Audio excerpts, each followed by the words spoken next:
doing shit you don't like doing in order to build mental strength. So can you tell I've been listening to a couple of David Goggins podcasts? Maybe. Okay, so I set myself a 90-day challenge recently, and originally I said, oh, I'm going to weight train like 4 times a week, and I'm going to go to yoga like 2 or 3 times a week, and I'm going to increase my step count, and I'm going to hone in on my nutrition, X, Y, and Z. And then I was doing a workshop for my clients the other day, and we go through a whole section before we go through goal setting where we actually talk about our values. And I'm talking about the fact that because health and fitness is a value of mine, it sometimes means that it actually isn't as hard for me to go and train.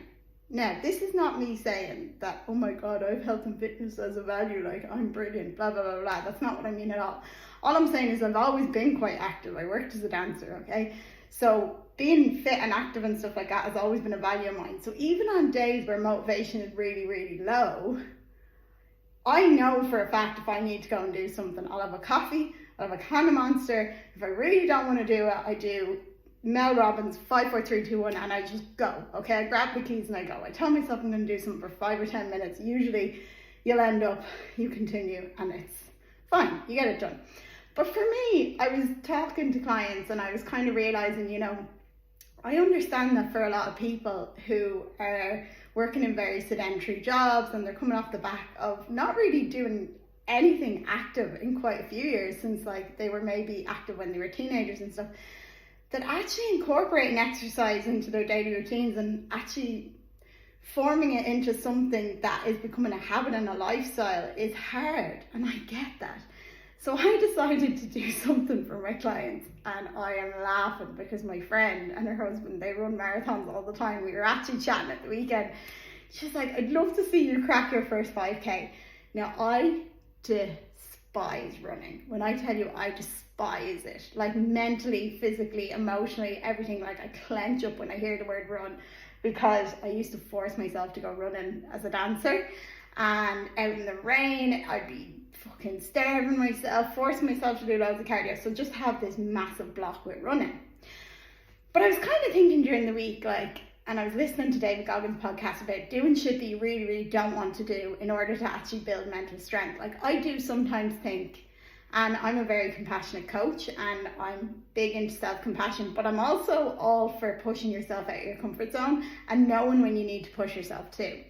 So I was thinking for this 90-day challenge, I'm going to throw something else in the mix. I was like, I'm going to aim to try and do my first 5K.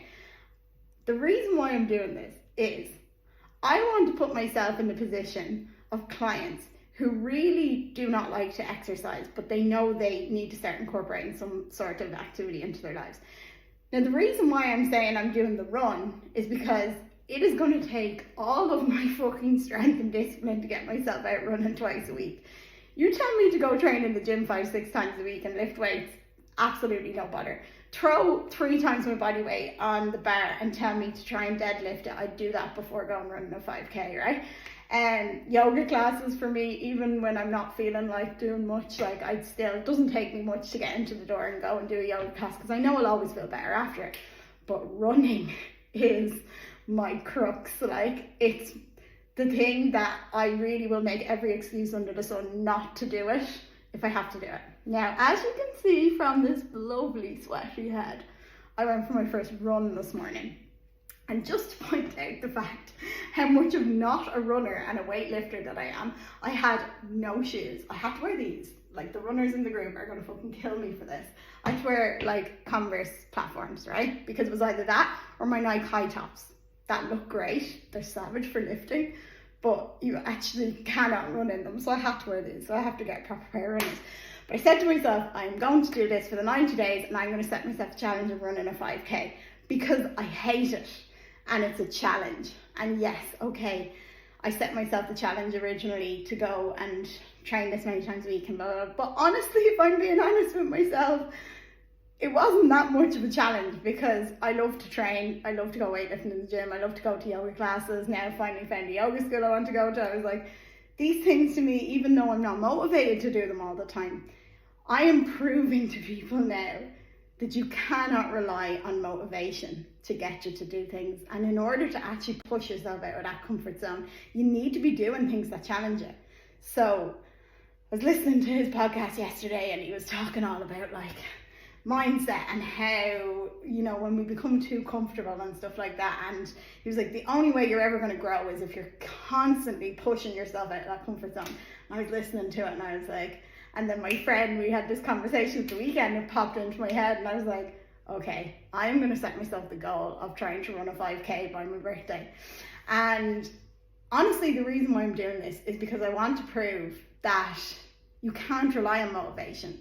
Because people always be like, I'm motivated, I'm not motivated, I'm motivated, I'm not motivated. Like, and if you're waiting until you're motivated to do anything, you're never going to get anywhere. You have to do shit when you really don't want to do it. And I think I want to put myself in a situation now where I have to do a form of exercise that is going to take all of my fucking will to get me out there to do it twice a week, to put myself in the situation and understand my clients more with regards to those who really struggle to implement exercise into their daily activity because they don't enjoy it, right? Like, a lot of people, they see the benefits of exercise, but it takes a lot to get them actually to do it, because until you start seeing and feeling the benefits of actually being regularly active, starting is really hard. And I get that. Like, I'm not joking, my legs are in agony right now.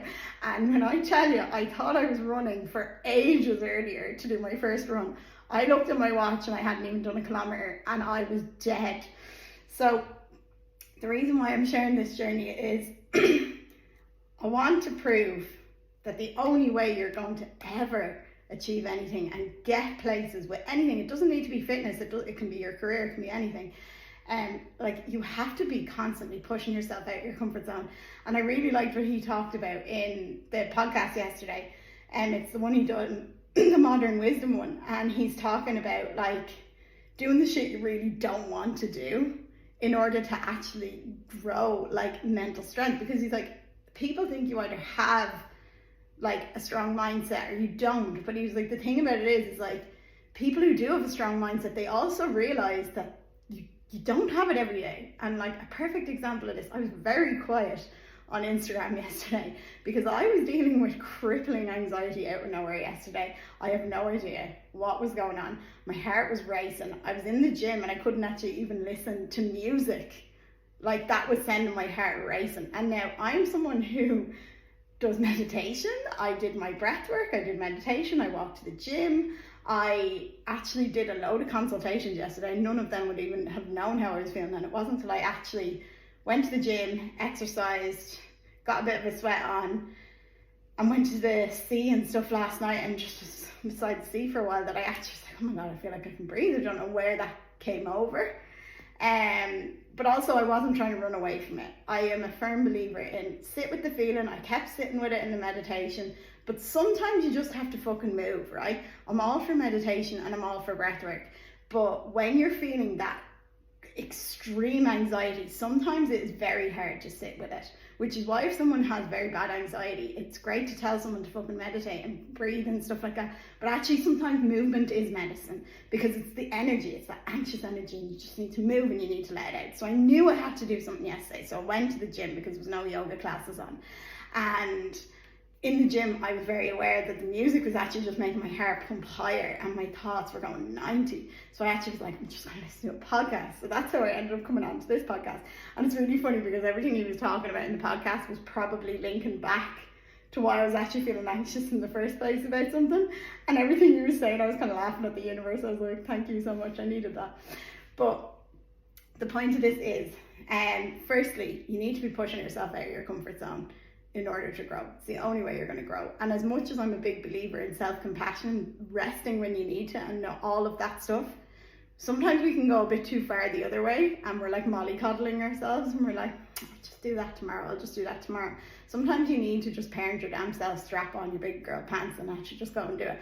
I cannot express to you how much I didn't want to do that this morning, but I actually do feel better after it. And yeah, first one in the bag. And now I've officially set on Instagram, so I have to do a 5K now.